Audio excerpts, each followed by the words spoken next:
Hello students, I am your teacher for this question. So in this question, a wooden block of mass 0.9 kg is suspended from the ceiling of the room by a thin wire. A bullet of mass 0.1 kg moving horizontally with the speed of 10 meter per second strike the block and stick it to it. ठीक है, sticks to it. What is the height to which block rises?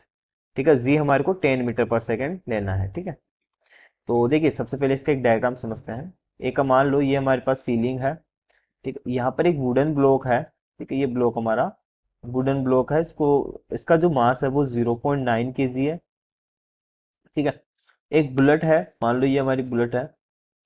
ठीक है, ये जो bullet है वो 0.1 KG की है. ठीक है, और ये हमारी इसकी तरफ आ रही है. ठीक है, और ब्लॉक को जैसे हिट करती है ब्लॉक के साथ मान लो यहाँ तक ऊपर उड़ जाती है. ठीक है, यानी कि यहाँ तक राइज होती है. तो जहां तक ये राइज हुई है, ठीक है, ये हाइट हमारे को एच जो है वो फाइंड करनी है. और देखिए हमारे को बोला गया है कि जो बुलेट है वो 10 मीटर पर सेकंड से 10 मीटर पर सेकंड से ऊपर की ओर इसको सॉरी 10 मीटर पर सेकंड से इसको स्ट्राइक करती है. ठीक है, तो देखिए जब ये इसको स्ट्राइक करती है तो इसकी यहाँ पर इसकी जो वेलोसिटी है वो जीरो है अभी. ठीक है, ब्लॉक की जो वेलोसिटी है वो जीरो है. ठीक है, और अगर मैं बात करूं यहाँ पर, ठीक है, तो यहाँ पर वेलोसिटी क्या होगी, यानी कि जब बुलेट और ये जो हमारा ब्लॉक है दोनों साथ ऊपर जा रहे हैं, इसकी वेलोसिटी क्या है वो हम फाइंड करेंगे. ठीक है, तो मोमेंटम कंजर्वेशन यहाँ पर हम लगाते हैं. ठीक है, मोमेंटम कंजर्वेशन अगर मैं यहाँ पर लगाऊं, ठीक है, तो देखिए यहाँ पर अगर मैं स्टार्टिंग में देखूं तो बुलेट है, बुलेट का मास मैं कैपिटल एम मान लेता हूँ. देखिए इसका जो मास है वो कैपिटल एम है, इसका स्मॉल एम है. ठीक है, सो कैपिटल एम मल्टीप्लाई ये वेलोसिटी जो है यू वेलोसिटी से आ रहा है, इसकी वेलोसिटी वी है जो कि जीरो है, और इसकी वेलोसिटी मान लेता हूँ दोनों के साथ में वी डैश हो जाती है. ठीक है, so m multiply u plus, ठीक है, इसकी वेलोसिटी लेंगे m multiply v is equal to, दोनों साथ में जा रहे हैं तो मास ऐड हो जाएगा एम प्लस कैपिटल एम, और वी डैश वेलोसिटी से ऊपर जा रहा है तो वी डैश. ठीक है, तो एम यू, यहाँ पर अगर मैं देखूँ तो यू हमारा कितना है, सॉरी कैपिटल एम 0.1 है. ठीक है, 0.1 मल्टीप्लाई 10 प्लस ये वी हमारा जीरो है, इज इक्वल टू 0.9 प्लस 0.1. ठीक है, ये कितना हो जाएगा हमारा 1 हो जाएगा. ठीक है, सॉरी 0.9 प्लस 0.1 हमारा 1 केजी हो गया, मल्टीप्लाई वी डैश. ठीक है, तो यहाँ से v dash is equal to कितना आ जाएगा, v dash is equal to, ठीक है, तो ये आ जाएगा. देखिए यहाँ से इसको 0.1 से मल्टीप्लाई करेंगे तो 10 डिवाइड बाय, यहाँ से मल्टीप्लाई 0.1 है, मैं पॉइंट हटाऊंगा तो divide by 10 which is equal to 1 metre पर सेकेंड. ठीक है, तो हमारे पास वी डैश निकल गया, यानी कि दोनों के साथ में वेलोसिटी आ गई. अब हमारे को बताना है कि किस हाइट तक वो ऊपर गई है. ठीक है, तो देखिए अगर मैं यहाँ से बात करूं काइनेटिक एनर्जी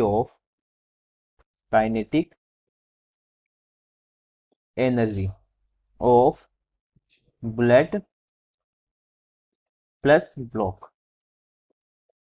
ठीक है, बुलेट और ब्लॉक की अगर मैं काइनेटिक एनर्जी की बात करूं तो वो कितनी हो जाएगी, हाफ मल्टीप्लाई जो मास है वो दोनों का ऐड हो जाएगा, और किस वेलोसिटी से जा रहे हैं, वी डैश वेलोसिटी से. ठीक है, तो ये जो काइनेटिक एनर्जी है जो ब्लॉक और बुलेट हमारे साथ ऊपर जा रही है वो किस में चेंज हो गई, वो हमारी चेंज हो जाती है.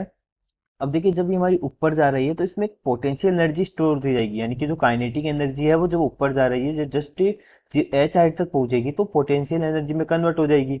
ठीक है, तो इसकी जो काइनेटिक एनर्जी है वो कन्वर्ट होगी पोटेंशियल एनर्जी में. ठीक है, तो half m plus capital m v dash square is equal to potential energy में कन्वर्ट हो गई. ठीक है, तो पोटेंशियल एनर्जी में देखिए मास क्या है, M plus small M multiply G, multiply किस हाइट तक गई, एच हाइट तक. ठीक है, जो कि हमारे को फाइंड करनी है, तो ये हमारा कैंसिल हो जाएगा.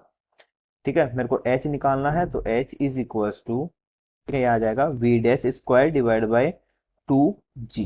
ठीक है, वी डैश की वैल्यू 1 है तो 1 डिवाइड बाय 2 मल्टीप्लाई बाय 10. ठीक है, तो 1/20 मीटर. तो ये इसका फाइनल आंसर है. तो देखिए अगर मैं ऑप्शन में देखूं तो ऑप्शन कौन सा राइट होगा, अगर मैं देखूं यहाँ से तो कोई ऑप्शन नहीं है.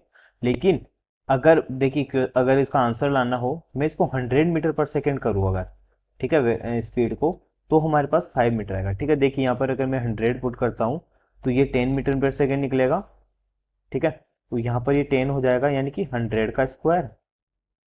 ठीक है, तो देखा जाए यहाँ से ये हो जाएगा वी डेज है तो वी डेज की वैल्यू 10 रखेंगे तो 100 का स्क्वायर हो जाएगा, ठीक है। So 100 divide by 20 which is equal to 5, ठीक है। अगर मैं v is equal to 100 metre पर सेकेंड लूंगा, ठीक है, तो हमारे को 5 मीटर पर सेकेंड जो है, सॉरी 5 मीटर हाइट तक वो राइज होगा, ठीक है। और अगर 10 मीटर पर सेकेंड लेता है तो वो 1/20 मीटर तक वो राइज होगा, ठीक है। ये इसका फाइनल आंसर है। So you understand this solution, thank you.